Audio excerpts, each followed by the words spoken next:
What is going on, you guys? My name is Rage and we are back today with a quick overview video of now the next legendary horseman being Famine. As you guys may have seen in the inbox mail here, we got some notification from Scopely here coming in the later release of version 6.2 release. And as you can see, it's going to be very similar to Morgan Le Fay. 3 stars unlock, whomever that may be as the second horseman. But you can see now we got more details on the required traits being A-Force, Young Avengers, or Inhumans. Different from the Web Warriors and Dark Hunters, they've added an extra team for us to consider. And in today's video, you guys, I do want to take a deeper dive into that analysis. But for those of you who just want the straight up answer for the team I'm going to invest in, it's likely going to be the Young Avengers. I'm going to be deep diving the analysis in my video here if you guys are interested in watching the rest of it. But that's my go ahead team that I am looking to invest in just because they seem to be the ones that are the most well balanced, that have really good sustainability. But I'll show you guys how I came to that conclusion here. So starting things off, guys, before I even talk about the next legendary horseman, let's first reflect and learn from what happened with the first event. You know, I always like to take a step back because that is going to provide us a little bit of context, as well as, you know, is it really important to actually have multiple teams versus one powerful one? And that's something I've been continually getting asked, and I see this getting thrown around in the Reddit forums quite a bit. So I do want to address that at high level. So what I've done here is I've actually starred my Morgan Le Fay unlock here, as you can see, as well as all the rest of my Web Warriors. And the reason I didn't actually include my Dark Hunters here is because simply thus, you guys, I didn't actually use them in any shape, way, or form. So as you can see, you guys probably have a stronger Dark Hunters than me. I built up Morbius a little bit just for him to soak up damage, but otherwise, these guys are definitely way below average or non-existent, in my honest opinion. So that said, how the heck did I end up getting a 5 yellow Morgan Le Fay, even despite just having one team? Well, it's really about building that one main team. You guys can see from this screenshot here in the recollection of the previous event, you can see here different difficulties here really dictate in terms of the yellow star ranking that you'll get for Morgan Le Fay previously. And as you can see here, again, I only used the Web Warriors for the majority of it, and that's how I ultimately unlocked the 5 yellow with over 1.4 million points. But as you can see, we don't necessarily need to actually have 2 teams to, even to push through. It took a lot of RNG, but so as long as the other team is able to soak up a little bit of damage in the beginning, so as long as your main team is built up, that's really where the focus should be. And in the sake of the materials and the resources constraint, guys, I highly recommend doing that, because ultimately at the end of the day, it's gonna be that one team that really does push you above and beyond, as opposed to having 2 teams that are mediocre. That said, back to on screen here, as you guys can see, this is really how built up my Web Warriors were, right? A lot of them were already used for Doom 2 raids, so I already had them naturally built up, so I got lucky there. Unfortunately, won't be so lucky in this upcoming event, because the majority of the teams they highlighted, I imagine a lot of players will not have them invested in, and that's really what I'm going to talk about today in terms of the analysis of why my conclusion has come to building the Young Avengers over A-Force and Inhumans. Starting things off, guys, I just want to quickly touch base with my Inhumans roster here. As you can see, high level, it kind of looks like I already have them built up, and they look pretty good, right? Just because you see Black Bolt and Yo-Yo being quite formidable. But keep in mind, guys, a lot of folks are going to have these 2 built up if they prepared accordingly with the Pocket Dimensions 2. I made videos on that previously, but you know, these 2 really were a powerful tag team combination for me, pushing me through all the way to the very end, and especially Black Bolt's damage. The big value add here for Yo-Yo is her passive, right? A lot of the characters I'm going to show you, especially with the A-Force and Young Avengers, there actually isn't a protector ally. So what does that mean for us? Well, it means Yo-Yo could potentially be a slot-in character. You know, for instance, you can see here that whenever there's no other protector on the team, she's actually going to be applying offense down to the enemy, and that can't actually be dodged. So that right there already gives her usage as a slot-in 5th character for the other teams. You know, for instance, A-Force right now currently only has 4 members, being Nico, Spider-Woman, Jessica Jones, and Captain Marvel. Well, you can slot in Yo-Yo to add that additional offense down, and it can synergize extremely well with them, right? So just an idea and consideration for your guys' reference, but overall, I likely will not be using the Inhumans team, but what they can potentially be for me is very similar to the Dark Hunters in the previous Scourge event, where they can be going in as a front runner team to take damage and so forth, but Otherwise, if you guys are planning to use some sort of hybrid combination, I recommend Black Bolt and Yo-Yo just because they have a lot of synergy together. Black Bolt has some really good damage overall, but unfortunately, that's all he's really going to bring, right? Yo-Yo is going to be that nice crowd control in terms of preventing damage overall. Now, what's really nice about the Inhumans roster is Miss Marvel. She is a dual tag here, being both a Young Avenger and Inhumans. So she can actually slot in as a 5th character for both teams, respectfully. So she could be the ones that you want to may potentially invest in, so that way she can actually be utilized in different areas for those 2 teams. And as well, the Young Avengers being that war defense meta, you're going to always find value outside of this game mode, right? So keep that in mind, you guys. But yeah, I just wanted to highlight your attention to Miss Marvel because I do like the fact that she can be slotted in, and with the Young Avengers having actually 6 characters for that team, she can definitely be able to pivot and assist accordingly. Otherwise, I would not recommend Crystal, Karnak, or Quake. Statistically, they're just not good. As well, they just don't do much in terms of providing support overall. They've fallen out of the meta for far too long, and statistically, they can use some more assistance in the future. But out of this mixture here, the only ones I would recommend bringing up if you guys want to choose to invest in them for any hybrid teams would be Black Bolt, Yo-Yo, and as well as Miss Marvel, again, because of that dual tag. Next up, we do have the powerful A-Force roster here coming, and as I said earlier, the 5th character slot in, I highly recommend Yo-Yo for really one obvious reason. If you guys actually go to Spider-Woman's here and her passive, you can actually see here that one of her abilities is that she's actually going to lower the accuracy of all enemies with offense down. So if you were to bring her up in the timing of her event right now, the accuracy of all enemies would actually decrease so as long as they have offense down, and that works in tandem respectfully with Yo-Yo. So that's really where the value add would come.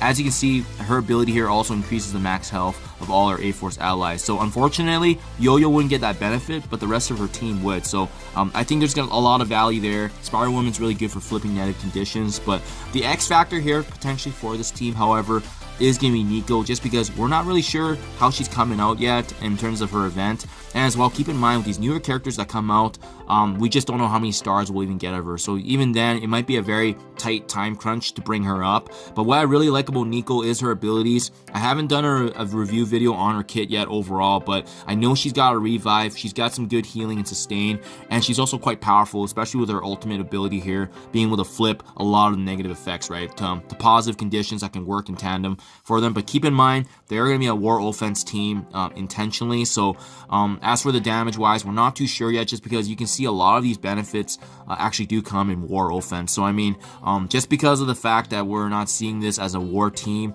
I'm not sure how they will play out outside of war. So that's the caveat there. I do like the reworks that have been done to Captain Marvel and Jessica Jones. Jessica Jones most notably, just because now with her special, not only is she granting ability energy, but she's also applying defense up, she's also applying immunity, and as well, you can see she's actually granting a barrier now on top of that. So the bigger Jessica Jones you have, there's more protection you'll get. The big area of concern with this team is ideally sustainability, because there's not really a true healer on this team, and that's something to be mindful of, right? And that's also going to be gravitating towards my discussion with the Young Avengers. But otherwise, Captain Marvel, she's always got good single damage. She can cleanse, she can self-sustain herself, though she's obviously the exception. A lot of people will likely have her built up because if you had her back in the day, because she was one of the most powerful characters back then. So that being said, guys, A-Force is the runner-up here. I do still think they're better than Inhumans, but just because of Nico and Spider-Woman being recent and new characters being added to the game, they're likely going to be kind of the X factor here in terms of how tight you want to invest in them given that time frame. However, a lot of players will likely have Captain Marvel and Jessica Jones brought up in the past, especially if there was that OG Defenders meta team. I do like the reworks, but to be quite honest, they're just too much a shot in the dark right now, just given the time frame of the setup for the Scourge event, as well as the investment with them last minute here. Last but not least, you guys, Young Avengers. Again, as I said earlier, this is going to be a team that I'm going to invest in. There's quite a few reasons, but the main one is the key sustainability, you guys. Something we noticed in the first Scourge event, especially the Web Warriors, is that they just really did not have sustain. You have Squirrel Girl here being really the meta of that healing, as well as being the forerunner for that support and offense down. So I mean, almost all her abilities just provide supportive capabilities in terms of cleansing, healing for her percentage of her max health, as well as them being a meta in the war defense team. That's really a big factor for sure. On top of that, she's also got offense down, heal block, as well as filling speed bar for each of the young Avengers. So I mean, she does a lot of things already on the side as well. And let's not forget about her passive here, where she actually gives them additional speed bar and giving each of the young Avengers drain. On top of that, that means their sustainability, their regenerative abilities are going to be absolutely at the forerunner here if they have Squirrel Girl on her side. So, I mean, that right there is going to be the differentiator, you guys. I think the stronger the Squirrel Girl you have invested in, I think she's really going to be the backbone of the team, because that sustainability was an issue that we definitely saw in the last Scourge event, especially with my Web Warriors. I even had to put a healer on my Scarlet Spider just to ensure there was additional healing sustained. So that's something really to be mindful of, right? Another two powerful characters that have recently been added is Echo and Kate Bishop. So let's talk about them as well. Echo, really notable, got some great damage overall, but let's actually focus on her passive here. On spawn, the defense up for the young Avengers is key right away. It's almost like naturally having Shuri on your team. As you can see, she also increases their damage as well. She also gains additional damage if this has any skilled enemies. So I mean, overall, she's just gonna be able to pump up her young Avengers quite a bit, especially with all these defensive buffs that she has for herself. And as well, if she's not blinded, she also reduces any assisted attacks. So I mean, let's say for instance we're up against some of the combinations of the Infinity Watch. Well, she's gonna be able to prevent that even during that Scourge event, because as you can see, with these passive tier, it doesn't necessarily just apply in war setting, it actually applies in all other game modes. So that's extremely valuable. So I definitely plan on bringing her up, because she's really going to be the backbone of that, synergizing extremely well with Squirrel Girl. And lastly, guys, let's not forget about Kate Bishop here, being another newer character that was added. Big thing here again is the passives of these abilities, right? You can see here, whenever she drops below 50% health, she's going to gain evasion. But as well, let's get to the bottom here. As you can see, everyone's going to gain offense up at the spawn, so they're going to have additional increase in damage. They have additional resistance, piercing, and the offense up is just going to add that much needed damage overall. Whenever there's a death of a young Avenger, or whenever they drop below that 50% threshold, she's actually going to be applying a blind and slow. And yes, it is random, but at the same time, anytime you have a blind, that's going to be saving you from an attack that could potentially wipe out one of your characters, right? So that's absolutely huge. Something to always be mindful of, right? So that for sure is going to be the core of your team. So even if you guys weren't interested in investing in the other young Avengers here, I highly recommend Echo, Squirrel Girl, and Kate Bishop, because they're really going to formulate a core and the bread and butter of this young Avengers roster.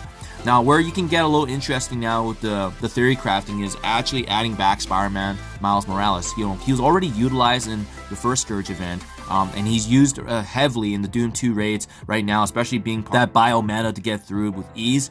So he's going to get value instantly just having the rest of these guys on their team. And keep in mind, Yo-Yo can be that slot in 5th character. You can also add in Miss Marvel to gain the synergies of the young Avengers. I don't know if I'm going to build up American Chavez, just because of the fact that, honestly speaking, she does strip away positive buffs, which is quite similar to Miles Morales, right? She has good damage, again, similar to Miles Morales, because he can hit quite heavy as well.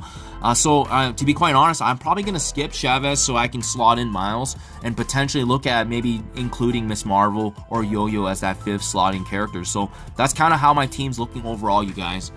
That in essence is my review of the Young Avengers, but now let's put this into a tabular spreadsheet here, guys. As you can see, just for simplicity purposes, I had a chance to go through each of their kits and kind of give them an overall ranking here of all the teams, respectfully, as traits required. So as you can see, another key reason why I really do like the Young Avengers being utilized is, as you can see, out of the 3 teams, with the Young Avengers, we are making sure that we're using a mixture of different traits, so that way we're not heavily constrained with gear, right? As you can see, they're also the ones that have the only true S tier in being Squirrel Girl, and her sustainability. It's going to be absolutely huge and underrated, as you guys may have seen, especially when we saw that first Scourge event and there was a lack of healing. That was definitely huge to have, so we're going to have that capability here. On top of that, I also highlighted in red the characters that likely will have lower yellow stars, right? So that includes Nico, Spider-Woman, Echo, Kate Bishop. So we're all going to be in the same boat with either teams respectively, but where it's going to make the difference here is really the biogear usage and the team synergy. And as I noted earlier, there's just a lot more passive abilities going on with the Young Avengers. They're just a more complete team and package. And even despite them being a war defense team, I think personally they're going to be a very formidable Cosmic Crucible. They're going to have usage outside of just the Scourge event. So now is a good time as any to invest in them, especially building towards this event. And as I noted earlier with my Web Warriors, it was very clear that you just need a very strong, powerful team that can likely get you through the majority of the difficulties. And we already have likely aspects of the Inhumans, you know, such as Yo-Yo and Black Bolt, where they can probably take some damage and hits. So you likely won't need to put any more investment into them. But I strongly and highly encourage you guys to build the Young Avengers, because I think they're going to be the answer to these nodes, given their sustain, given their synergies with each other and their usages outside of different game modes. I think this is going to be really the one team we can truly focus on, and then have the other aspects of the other teams, such as A-Force and Humans, being that supportive role, soaking in damage, really starting things off to get our Young Avengers to the finish line. So there you guys have it. Ending result here is my likely team is going to end up being Squirrel Girl, Echo, Kate Bishop, Miles Morales. For the 5th slot in, I'm going to consider Miss Marvel or Yo-Yo, but otherwise everybody else to me is just going to be, as I noted in my previous videos, a punching bag. They're going to be used to soak up damage, and then I'll let the Young Avengers really truly clean up and get to the finish line. So I'll keep you guys posted once the second Scourge event comes out, but let me know what you guys think in comments below. I think this logic makes sense based on what we've seen so far in the previous events. Thank you as always, you guys. Do appreciate you checking my videos, and I'll see you guys in the next one.